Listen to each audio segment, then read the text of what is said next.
แต่มันก็บริหารผู้ชายคนหนึ่งมาอยู่หิมสามีนางมันนั่นเป็นอันเป้งโปเสือที่ว่าอยู่ยาวเฮ้อเทียกับสืบกันไงนั่นเฮามาเอาตีกับสืบกันเนาะป้อไหนใส่ก็บ่เลยยินจังไหนเรียนเข้ามาสิเฮ็ดเฮาไม่กำเนิดอยู่ยาวเฮ็ดสังสูเป็นเต่าน้ำเฮียมาอยู่เนื้อกุ้งให้ไหนเนี่ยอยู่สู่ก่อมเสมอเนื้อกุ้งเนี่ยสู่นึงเขียนเป็นไก่อยู่เนื้อป่าเฮียมาอยู่เนื้อเฮือไหนยามนั้นนางซื้อมันจังว่าสู่มาให้สังตินให้ล่ะในซื้อมันก็จังว่าสู่ยาเฮาเหียมปอกนั่นไปเกณฑ์อาหารจ้าเนี่ยนั้นก็เฮาห้ามกันแทงกำในป้อไหนก็มื้อยามนั้นใจซื้อมันแลไอ้ผู้ชายก็เนี่ยก็อันที่ห้ามโหกันแทงกำนึงอยู่ในยาวว่าเขาจังดีกลัวมื้ออีสังอ่ะเหมือนเขาตั้ง2อันที่ห้ามโหกันอยู่นั่นก้อยหนังเก่านางซื้อมันก็สังวนอะไรขึ้นมาว่าเขาปอติเนียนจวนอยู่ยาวปอดีมาห้ามโหกันในเดียวเปียกเขาเลยอยู่ฮะนี่เมื่อยามนั้นมันนางก็จังไรเฮฮาไม่ไล่ละลากไว้นี่ในได้กำตายเตะเขาเนี่ยอย่าไปเฮ็ดจังได๋ชุดีเฮ็ดสังเที่ยงเนี่ยนางก็จังไรยินจมผู้ชายก่อนมาเจอแถมเขาไว้นั่นยินจมอันสุมาเจอแถมเฮานะเฮาติกว่าเล่นเข้าสู่ก้อยน่ะก้อยกาเมื่อยามนั้นแต่เฮาติย้อนกว่าก่อนน่ะเชเขาก็จังไรมานางสิตาบเขาอยู่เพราะยามนั้นใจซื้อมันก็จังไรมาโฮมเพิ่นเขาซ้ำเขาว่านำถึงว่าเฮาสิได้มากินข้าวโฮมหมูกันเนาะดีอ้ามจ้ะใจซื้อมันก็จังว่าสาวจะมีนางเฮาห้องสูมาได้สูวนว่าสิได้มากินข้าวซ้อมเฮาซื่อไหนความเซอยามนั้นใจซื้อมันก็ลัดคิดลัดไปผู้ชายกว่านั้นอยู่เฮ็ดนั้นเต่านำในก็จังไรหางแฮนเขาพักปันนางซื้อมันแน่กินตั้งกินอันไหนแลก็สู่กินตั้งกินอันไหนในมันพี่พ่อหลีตอนตาสูเมื่อยามนั้นนางซื้อมันก็จังไรโซดตากำเลือสิโอ้โหวันปีเจอลงในซื้อมันก็บริหารเจอนั้นอำเบงป้อหันจะลงขึ้นมาอีสังสุดเที่ยงละเน่มันเป็นลูกของก็สังว่าเฮ็ดสังปลุงเฮาในมือล้วนลีเลียวลัดจอกได้ลงเมื่อยามนั้นคนเหตุการณ์ในก็จังได๋เอาข้อมูลมาตามบันเทิงตั้งนำตั้งหลายอยู่ยาวผู้ชายคนนี้ก็จังว่าซ้ำกินตัวเนี่ยนะอันไหนคือเน่ยามนั้นใจซื้อมันก็จังได๋เจ้าอีเฮียงตั้งนั้นมันสิอีหวันเขานั่นเปียเฮ้อมันสุเฮ็ดลงยองอีสังละเน่ยามนั้นไอ้ผู้ชายคนนี้ก็ย่องเที่ยวนั้นก็จังได๋อีหวันเขานั่นกว่าขึ้นอยู่ยาวเพราะยามนั้นเขาต้องสองก็จังได๋เจ้าอีเฮียงตั้งนั้นเขาสิอีหวันเขานั่นกว่ามาอยู่เฮ็ดนั้นเขาบุญเกียกอยู่ตัวมันใจหวันเขาอยู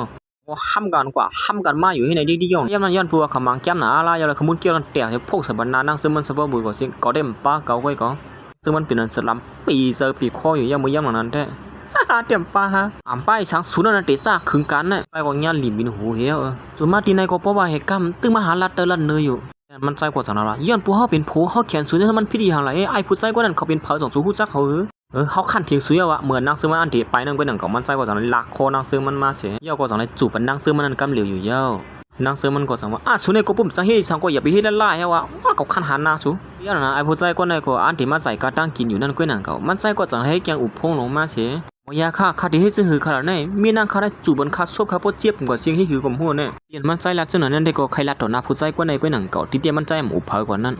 สุขยันในตีไรฟันฟังไม่นั่งคัดซื้อคือขนาดนี้จูบกันในอย่าพิสูจน์จูบแก้มหนาล่านี่ฮะดอถ้าเกิดก็หลุยเยอะนะพอเนาะไอ้หัวใจก็ในจังไรมาที่มันใจว่าสุ่มหลุยยันยาชอบสุดหลุยยาหมออ๋อสุดได้ดีเยอะเขาว่าก็ขึ้นวันที่หัวใจก็นั่นว่าสุขไว้เขาก็ละซื้อเหี้ยละสุ่มมีก็หักออกมาเป็นไรปีว่าไอ้เต่าไงปองสลอก็นั่นมีตั้งหักมาเหมือนเจ้าหนังเขาเนี่ย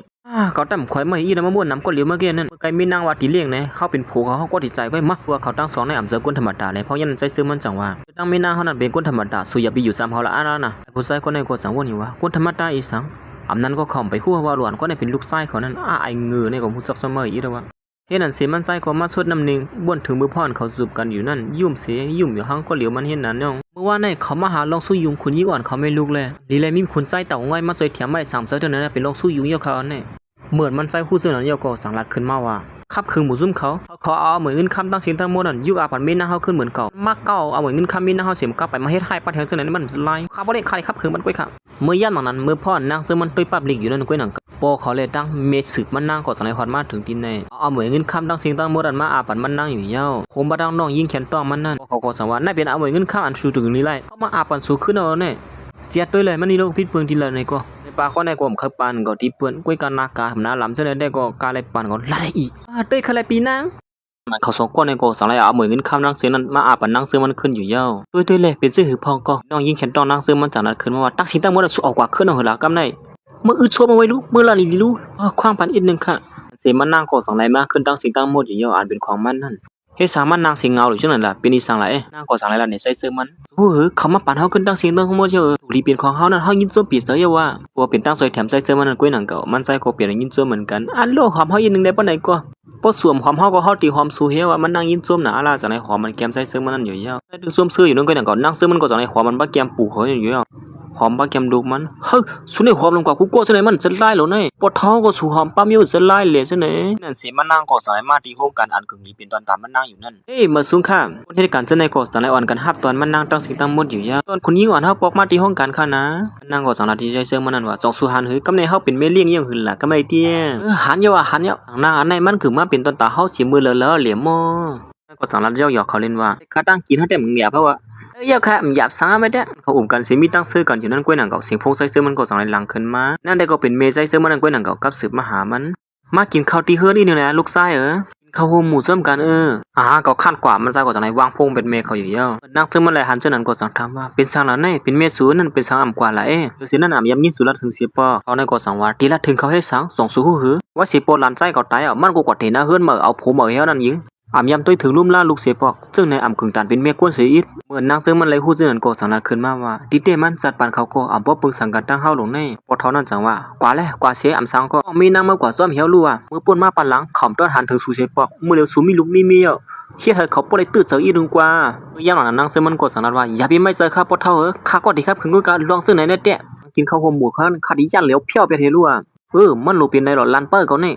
นั่นเสียสลายตัดบ้านตีเมย์ใส่เสื้อมันนั่นใส่คนไอเด็กก็เป็นน้องใส่แขนต้องใส่เสื้อมันนั่นก้อยหนังเก่าแม่ค่ะเมื่อเร็วเขาต้องไม่ไหนเย้าเขาเนี่ยแม่ปานให้ก็สั่งละตีโผมันว่าสู้ห้องเขาไม่สั่งละเนี่ยลูกชายเขาต้องไม่เข้าไหนย่องหือละเนี่ยเมื่อไกลเขาตั้มมาให้ปอกลุงในก็สั่งว่าเขาเลยยินมาว่าเขาเป็นตั้งเป็นให้แห้งน่ะแล้วไปอยู่เลยเที่ยงหึงเย้าในวันนั้นลูกชายสูนั่นน่ะฮะเจ้าที่ฮะ